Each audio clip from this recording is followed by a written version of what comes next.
Prime.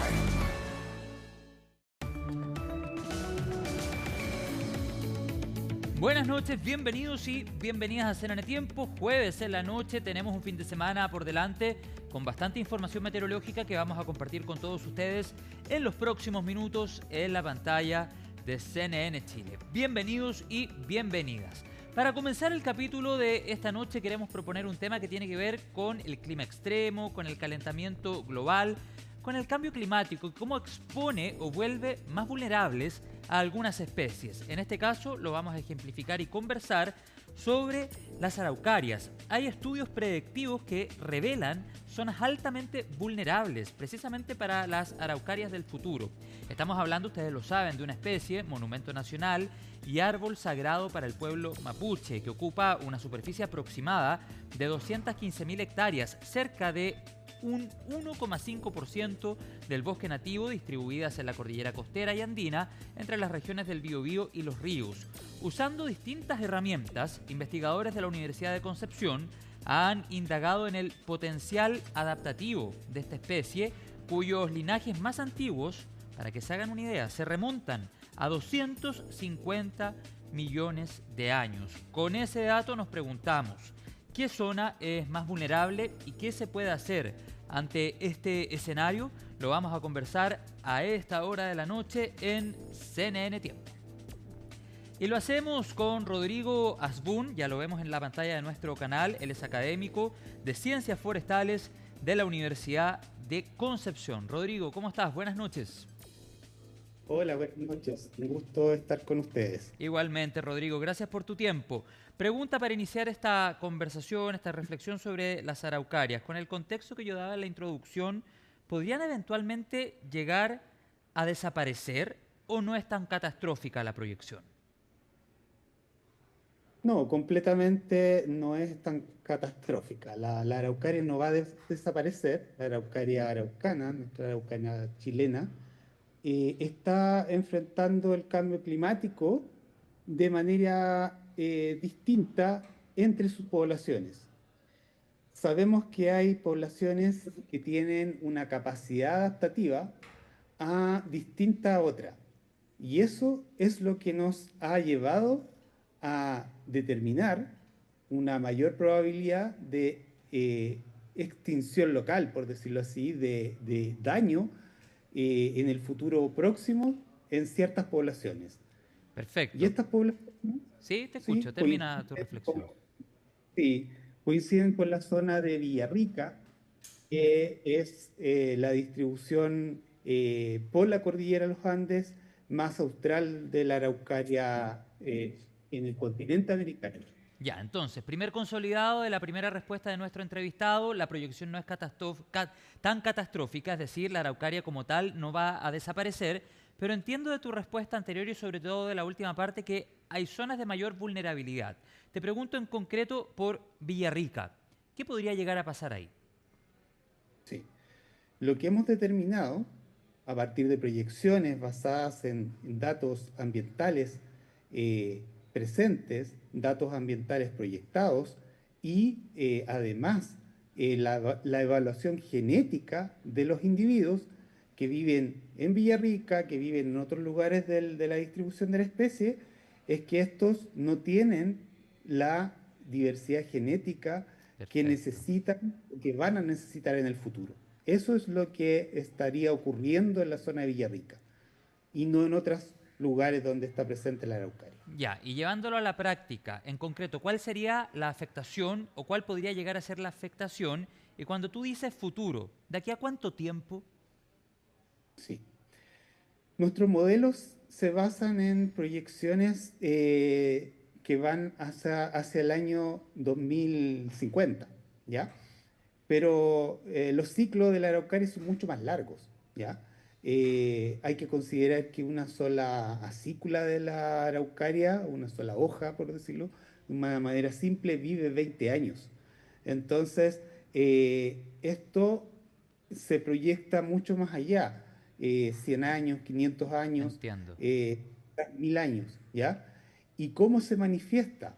Eh, no probablemente con la muerte puntual de ciertos individuos, sino que podría ocurrir de que vamos a tener más árboles machos que hembras. Ah, Y eso finalmente se podría traducir en menos reproducción, claro. menos nuevos árboles de araucaria. Se Y entiende así perfecto, puede ir claro. Sí, apareciendo. claro, Rodrigo, y en ese sentido, y te pido una respuesta lo más simple posible para que todas las personas podamos entender a cabalidad este contenido que es muy interesante y además que es muy representativo de nuestro país, la araucaria, como decíamos en la introducción. ¿Cuáles son las razones de esta proyección? A eso, por supuesto, agregamos el cambio climático, pero en concreto y en Sí. términos simples, ¿cuál es la principal razón o las principales razones que están detrás de la proyección que están haciendo los investigadores e investigadoras de la Universidad de Concepción? Sí. La mayor razón es la diferencia entre la temperatura máxima y la temperatura mínima. Eso es lo que, de acuerdo a nuestros modelos, nos lleva a predecir que la araucaria no está en una condición cómoda. ¿Ya? Sí, Esa es la respuesta cómoda. perfecto. Sí, y tú también hablabas de otro concepto que es interesante, y lo decías al inicio de esta entrevista, la capacidad de adaptación que tiene la especie. ¿Qué han podido ver al respecto? ¿Hay un potencial adaptativo considerable que permita tal vez revertir esta situación o trasladar, por ejemplo, a algunos individuos, como tú lo has señalado, de una especie más expuesta a otra?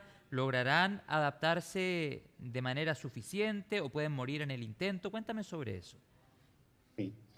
La capacidad adaptativa vendría a ser como la cantidad de herramientas que tiene la araucaria para defenderse frente al cambio futuro. Y lo que encontramos es que en Villarrica esas herramientas son limitadas, ¿ya? Y en otros lugares hay más diversidad de aquellas herramientas, esos genes. Pero por distintas razones no hay compatibilidad, ¿ya? No hay compatibilidad entre esos individuos que tienen la diversidad genética que necesitamos para el futuro con lo que actualmente hay en Villarrica. Entonces, eso es lo que nos lleva a buscar estrategias que podrían ser de rescate, migración asistida, que ya se ha hecho, buscar otro lugar donde podría vivir la araucaria, de Villarrica. ¿Ah? Ya, o O sea, sí. técnicas avanzadas como la biotecnología, la restauración, que puedan combinar distintas estrategias para ir en rescate de estas poblaciones. Sí, se entiende el punto, pero ¿hay evidencia, Rodrigo, de trasladar una araucaria que a lo mejor ha crecido o que se ha desarrollado en zonas más altas, tal vez a una araucaria que pueda ser llevada a zonas más cerca de la costa, por ejemplo? ¿Logran Sí. sobrevivir? ¿Qué pasa con esa experiencia? La evidencia que tenemos hasta el momento dice que si una araucaria nació en la cordillera de los Andes, las probabilidades que tiene de sobrevivir en la cordillera de la costa son muy bajas, ¿ya? Ahí se manifiesta el potencial adaptativo. Está bastante fijo. Eh, no así cuando se han hecho ensayos de llevar araucarias, por ejemplo, a la zona de Aysén, ¿ya? Donde la araucaria no enfrenta limitaciones ambientales para crecer. No le falta agua, no hay exceso de calor, no hay exceso de frío. El frío lo maneja bastante bien. Ya, o sea, en el fondo ahí tenemos una evidencia, por ejemplo, con lo que señalaba de la región de Aysén. Y, por ejemplo, si ese traslado se hace a través de las semillas, ¿a las semillas ya se les puede incorporar lo necesario para resistir el cambio? La semilla trae o no trae lo necesario. No Ya, se le puede comprar nada, ni se le puede sacar nada. Lo trae de nacimiento. Lo importante es las condiciones en las cuales crecen las madres. El árbol madre es el que determina cómo se van a comportar los hijos. ya, o sea, en el fondo tú dices, claro, a la semilla no se le puede incorporar nada, y por supuesto, tienes toda la razón, pero no se le pueden agregar otros componentes al momento de realizar el cultivo para que la capacidad de Sí, resistencia sea mayor. sí, ahí tenemos un concepto que nosotros manejamos como aclimatación, Ya, que ah, ya, es prepararnos temporalmente para resistir algo. Los equipos de fútbol se preparan obvio. para ir a jugar a la altura. Eso es aclimatación y dura poco tiempo. El resto es adaptación. Y la adaptación son cambios permanentes. Y yo puedo adaptar entonces cuando genero las semillas en un lugar distinto. Entonces lo que debo hacer ahí es producir semillas en lugares muy distintos a los actuales. Perfecto. Ahora, de la araucaria, estamos hablando de que probablemente entre que la planta tiene un año y empieza a generar sus primeras semillas, podrían pasar fácilmente 50, 100 años. No es algo tan rápido. Claro, no es algo tan rápido y tiene esta especie una historia muy añosa, lo decíamos al inicio del programa. Ya para ir cerrando, Rodrigo, te quisiera preguntar sobre acciones de conservación, acciones para revertir, por ejemplo, lo que ustedes están proyectando en esta investigación. Por ejemplo, ¿habrá tal vez que volver más estricta la legislación que hoy día protege a las araucarias? ¿Cuál es el análisis que hacen al respecto? Sí, completamente es necesario, por ejemplo, tener una ley de semillas, semillas forestales. No la tenemos y hoy en día hay un desorden bastante grande en ese sentido.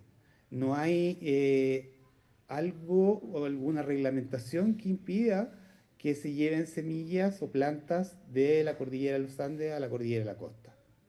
Eh, Prácticas ordenadas de restauración. Es necesario implementarlas para que los resultados sean los adecuados y no quede la sensación de que las especies nativas no crecen, que las especies nativas se mueren. No es así, ¿ya? Si las cosas se hacen bien, tendrían que ser capaces de soportar las condiciones de terreno en Ujú. las cuales siempre ha crecido. Claro, claro. Oye, Rodrigo, ya para finalizar, déjame agregarte una pregunta, porque tú decías hace un rato las diferencias de temperaturas entre la mínima y la máxima, lo que nosotros en el programa siempre relatamos como oscilación térmica, han sido una de las principales razones que hoy tienen a la araucaria en un estado de vulnerabilidad. Pero a propósito de tu última respuesta, te quiero preguntar derechamente si hay otra especie que esté cerca, que comparta algún bosque con las araucarias, que también las tenga en amenaza. Eh, ¿Te refieres a otra especie que tenga amenazada a la araucaria Por o otras ejemplo, especies? alguna otra especie que pues, tal vez pueda estar cerca y que tal vez con algún impacto en el suelo también le genere una vulnerabilidad a la araucaria, el pemo u otra especie. Mira, la araucaria suele crecer en sitios donde tiene bien poca competencia. Entonces hay una serie de especies invasoras Ya, como el repollo, distintas acacias que suelen reprimir el crecimiento de otras especies. Pero donde crece la araucaria, este problema no se da. ya, Sí entiendo. podría tener aquel problema de especies invasoras donde inhiben el crecimiento, por ejemplo, de pitao, de queule, en otras zonas, ¿ya? Pero donde la araucaria está creciendo o donde es propia la araucaria, la competencia no es tan grande en ese sentido con especies invasoras. Perfecto, Sí hay, Rodrigo. sí ¿Cómo? hay otras especies, sí hay otras especies que se la comen, como el ganado, Ah, claro. ¿ya? Claro, ese sí es un problema, o la explotación de las semillas, de los piñones, que nos encanta comer, ¿cierto? Pero esa es la forma que tiene la especie de propagarse. Y queda bien poco para que vuelvan a nacer nuevas plantas. Claro que sí. Hemos conversado en esta sesión de CNN Tiempo con Rodrigo Asbun, él es académico de la Universidad de Concepción. Ojalá que estos resultados que tienen sobre la mesa a propósito de la proyección científica que han realizado sean abordados de manera multidisciplinaria, interinstitucional, para que la decisión que se tome sea la más correcta, trayendo conocimiento desde diferentes veredas. Rodrigo, buenas noches y muchas gracias. Muchas gracias a ustedes por la oportunidad y tu último mensaje es muy potente y eso es la solución. Bien, muchas gracias Rodrigo, que tengas una buena noche. Nosotros nos vamos a la pausa en CNN Tiempo, al regreso hacemos el pronóstico en todo nuestro país. Ya estamos de vuelta.